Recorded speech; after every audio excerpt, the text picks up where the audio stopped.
my beloved Boss Mike Cervera. Ihanda ang upuan at ihanda ang inyong lamesa, ang inyong popcorn at ang inyong Coke Zero, ang inyong kape, ang inyong juice, ang inyong tsaa, at mainit na tinapay o kaya'y pandesal. Umpisa na natin ang talakayin, mga kababayan. Tapos na ang chismisan, ha? Baka kayo naku talaga. Ito na, mga kababayan, dito na tayo. Grabe naman itong si Joel Villanueva. Halatang halatado na siya, mga kababayan, ha? Oo, grabe, sobrang halata na Biruin niyo, mga kababayan, kung ano-ano na sinasabi niya. Ito na, Joel Villanueva. Ano ang pinaglalaban mo? Bakit daw pati mga membro ng GIL, Jesus is Lord, dinadamay na? Baka naman, Boss Mike, hindi yan Jesus is Lord. Baka naman, Joel is Lord. Baka nga. Ito na. Alin ba? Hindi ako naiinggit doon sa cabinet secretary na may chiching na kulay puting taga bansang may gera. Tindi, no? Sabi nga nila, mga kababayan, ang pag-ibig, pag pumasok sa puso ni naman, hahamakin lahat, may gera sa inyong bayan. Di ba? Joel is lying, sabing ganon. Ito na. Pasok na natin, mga kababayan ko. Pasok! Mahirap na part siya ng leadership. Ito po, mga kababayan, pakinggan natin ang pagkataranta. Ngayon lang ho ako nakakita ng ganito. Sa totoo lang po. Ngayon lang ho ako nakakita na ginagamit po yung kanilang mga membro para po sa kanilang pampolitikang agenda. Ano po? Mga kababayan, sabi nga sa banal na kasulatan, hindi maaaring pagsamahin ang relihiyon at ang politika. Di ba, mga kababayan? Pero eto, mga kababayan ko, si Joel Villanueva, tila ba, mga kababayan, hindi pinagkakatandaan niyang salita na yan? Opo, pumuti na ho ang buhok nito, napanot na ho ang noo, abay, hindi pa rin alam kung anong ibig sabihin ng pagkakahiwalay ng simbahan, ng relihiyon sa politika. Kundi ba naman tanga? Ito na, mga kababayan ko. Pakinggan natin ang pagkataranta. Mukhang halatang halata na talagang apektado na ho. Ito hong si Joel Villanueva, pati tatay niya, mukhang nagsumbong na siya doon. At pati ho yung mga membro, may mga nagsasabi, mga kababayan, nag-aalisan na. Ito na. Pakinggan natin. Si Joel Villanueva. Joel Villanueva, bakit? Mahirap na part siya ng leadership, aawayin natin. Tanggalin natin. Hindi po ba set up dito? Nako. Alam niyo po, hanggang ngayon, walang makita na flood control project si Joel Villanueva. Ganun talaga. Biyasa kayo dyan, di ba? Pinagmamalaki, mga kababayan, na wala daw flood control na makita na proyekto si Joel Villanueva. Kasi ang katanungan naman hindi yon.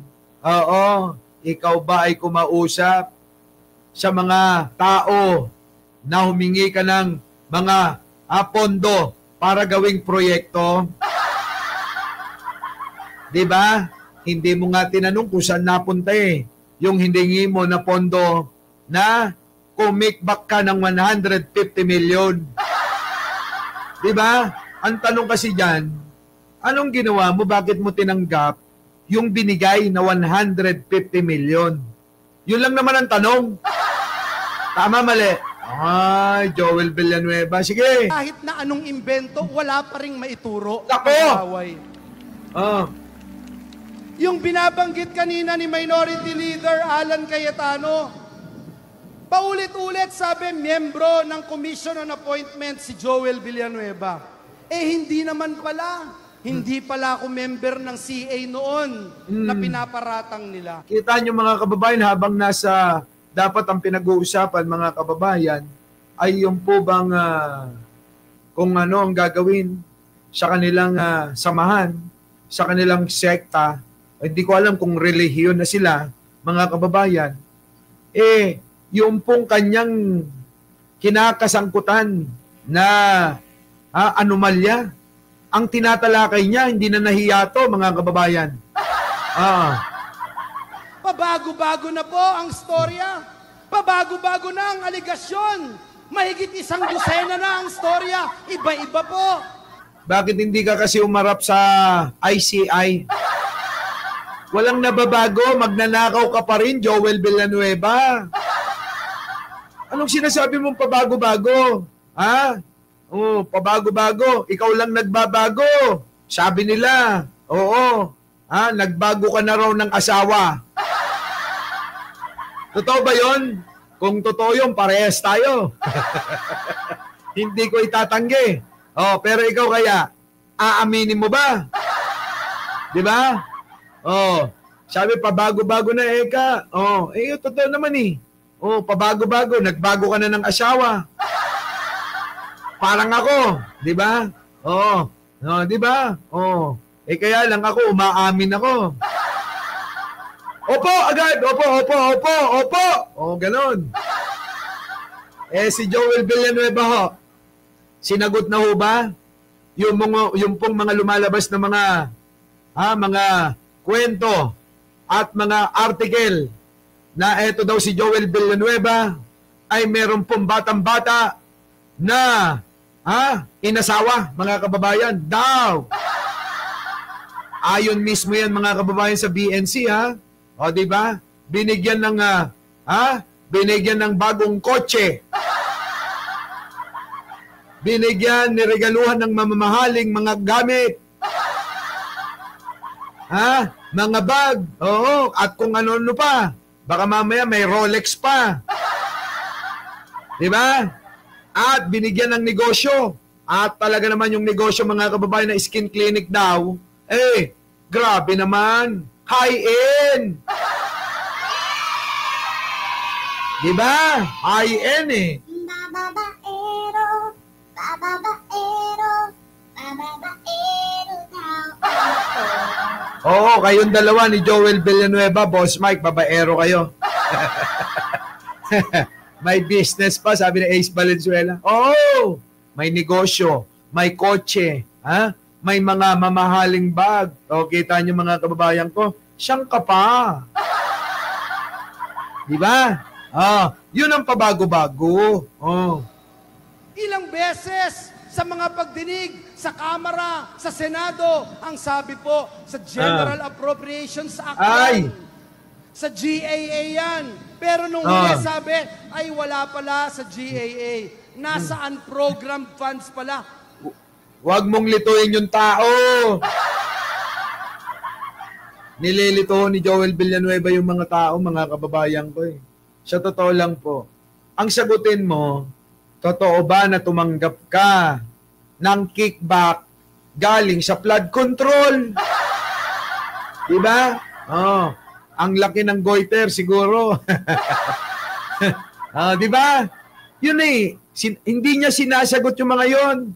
Ang dami niyang kwento para linisin yung pangalan niya sa mga kaharap niyang mga membro. Hindi ganyan ang paglilinis, Joel Villanueva. Hindi ka na naawa sa mga taga-Bulacan. Yung mga taga-Bulacan nagdudusa pa rin sa baha. Hindi na ayos-ayos. Hindi ka ba naaawa? Palibasa, mga sarili nyo lang kapakanan ang iniisip nyo. Diba? Naging senador kayo, naging congressman ng ama mo. Pati ikaw. At yung mga kapatid mo, mayor, ganyan. Diba? Pero ano nangyari? Anong nangyari dyan sa Bukawi?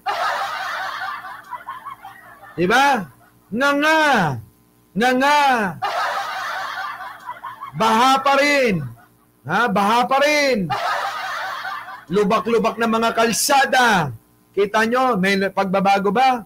Walang pagbabago mga kababayan sapagkat yung pong mga pera pondo ninanakaw nila. Ibang-iba po yun. Mga kapatid ko sa Panginoon, ibang-iba. Ang unprogrammed, hindi po dumadaan sa scrutiny ng Kamara, sa scrutiny ng Senado. Iba po yun. Alam nyo, bobo talaga to eh. Mga kababayan, napaka-bobo na itong senador na to. Ito lang ho. Kahit anong explika mo, sa NIP, sa GAA, sa pork barrel mo, kung ano-ano pa, hindi alam ng mga nanonood yan, mga nakikinig sa'yo. Bobo!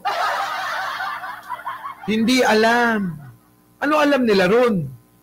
Ang pinakamabilis para maunawaan kanila, sagutin mo yung binibintang sa'yo na kumikbak ka ng 150 million. Yun ang pinakamabilis. Diba? Tama po ba mga kababayan? Anong alam ng mga tao sa pinagsasabi niya? GAA, NIP, pork barrel at kung ano-ano pa na mga dokumento na hindi naman maunawaan ng mga taong nakikinig sa kanya. Kung hindi ba naman bobo, para lang nagwawalis ito na binuksan niya yung electric pan niya. Tama? Simple lang eh. Sagutin mo yung sinasabi ni Alcantara at ni Hernandez na kumikbak ka sa flood control project. Yun ang sagutin mo, token ni Nam. Ibang item po yun. Aba, nagulat po ang lahat. Nasaan program pala? Ang unprogrammed, Malacanang ang nagdi-decide niyan. Kita mo, abay tinuro pa ang Malacanang. Ang kapal ng mukha talaga mga kababayan, no? Ang kapal ng mukha, naguhugas kamay na naman. Bakit ba kasi todo explain ka? Alam mo, halatadong guilty to mga kababayan eh. Kung wala ka palang ginawa, wala kang dapat i-explain, di ba? Di ba? Jose Edwin San Andres, baka naman. Paki-like naman, paki-like. Sa mga hindi pa nagla-like dyan. Sige na. Ito na. Max, kita niyo yung mukha? Nakikita niyo ba yung mukha mga kababayan ko? Ayan tignan niyo yung mukha. Stress na si Joel Villanueva. Malamang mga kababayan, inaaway na to ng asawa. Tignan niyo yung mata niya. Daig niya pa mga kababayan, tumira ng 1 linggo walang tulugan. Di ba? Tignan niyo yung mata. Yung mata mga kababayan, kita niyo. Matindi. Wala nang tulugan. Sige, tuloy. Bago mapondohan ang unprogrammed, dapat may bagong buwis. Bago may unprogrammed, dapat over-collection ng buwis. Kahit ano-anong sinasabi mo dyan, di nila naiintindihan yan. Engot-engot talaga. Talagang nagpatawag pa ng pangkalahatang pagpupulong ang kanilang samahan. Para lang mag-explain itong si Joel Villanueva. Piruin mo. Ganyan ang gagawin mo. Ipapatawag mo lahat ang iyong membro para magpaliwanag ka sa kanila. Ganun ba? Para lang makahanap ka ng kakampi kahit papano. Di ba, Sabi ni Mirna Ocampo, mas pogi ka. Sabi rito, mas pogi ka, Boss Mike Cervera, pagka walang shade. Nakakainis naman talaga eh. Ayan na, kakainis ka. Ano ba? Ayan na. Kakainis to. Ayan na, wala na akong salamin. Binabawasan ko nga yung pagkagandang lalaki ko. Kasi baka mamaya mainggit na ng lalo si Empoy, ano? Yung mga tropa ni Empoy kasi. Kasi sumusobra na. Kaya sabi ko, bawasan ko. O itago ko yung kapraso. Di ba?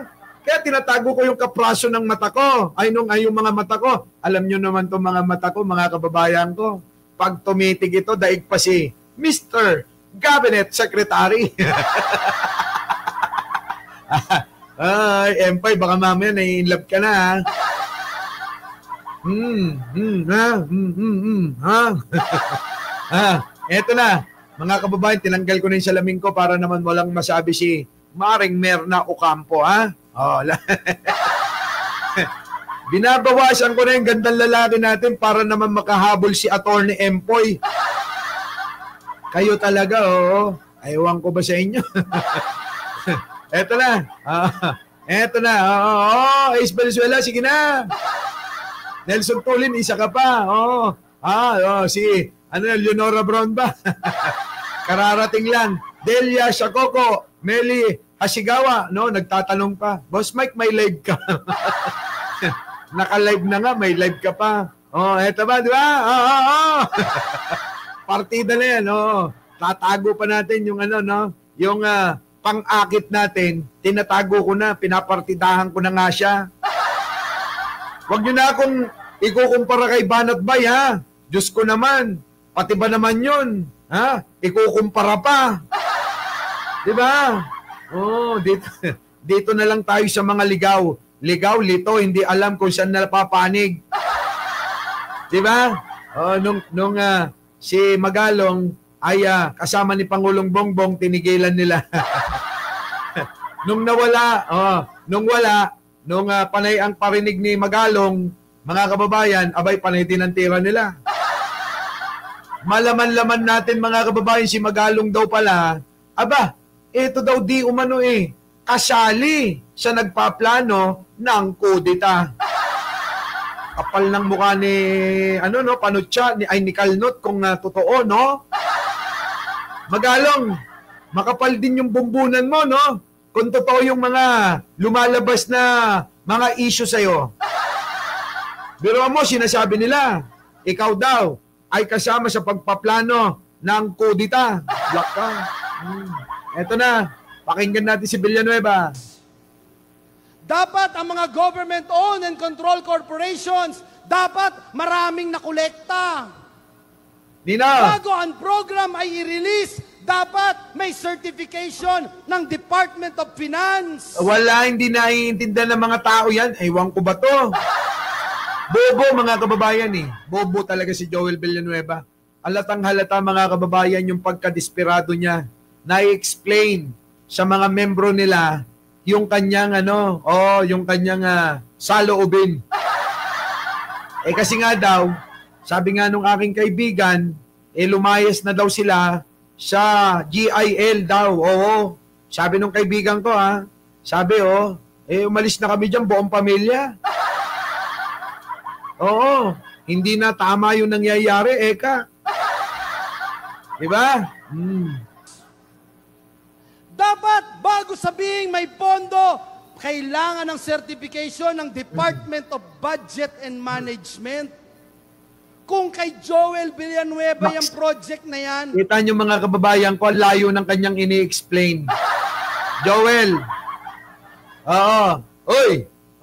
Boy Dila. Kahit anong explain mo, hindi nila maintindihan yan. Tatanga-tanga ka rin, dito na tayo. Iwan natin, sa kabila tayo. Meron pa siyang pinaglalaban. Sabi ni Tito Randy, palike, 1.3K, 1.5 na nga tayo magda2,000 na tayo. Baka naman, mga kababayan, mag-like na kayo. Ito na. Pasok natin to. Pasok! Hindi tayo sangkot sa katiwalian! Docs! Hindi kayang bilirang salapit ang ating prinsipyo Nako! na paglingkuran ng Diyos at ang ating bayan. Kita nyo, gamit na gamit ang Diyos sa kanyang katarantaduhan. Joel Villanueva, ano ba? Parang yung kanta, no? Parang yung kanta, mga kababayan, na ginagamit ang Diyos, salita ng Diyos. Walang pagkakaiba kay Kibuloy yan. Di ba? Oo, bakit ba yung mga magnanakaw, sinungaling, mahihilig sa mga babae? Di ba, no? Biruin ninyo mga kababayan, bubuo ng isang samahan. Tapos ginagamit nilang sandata para sa kanilang katarantaduhan. Di ba? Tignan nyo si Kibuloy. O ano nangyari? Nako, Joel Villanueva. Oo, pasalamat ka talaga. Biruin nyo bakit nagagawa nila na gamitin pa yung si Jesus Christ, ang Panginoon, siya katarantaduhan nila. Di ba? Oy, ibang klase mga kababayan. Oo, parang eto, sino ba yan? Eto, parang nasaan na yun, Boss Mike? Nawala nawala. Oo nga. Oo nawala nawala. Oo. Sige, tuloy na natin to. Dito na muna tayo. Bago tayo pumunta doon, ha? O, sige.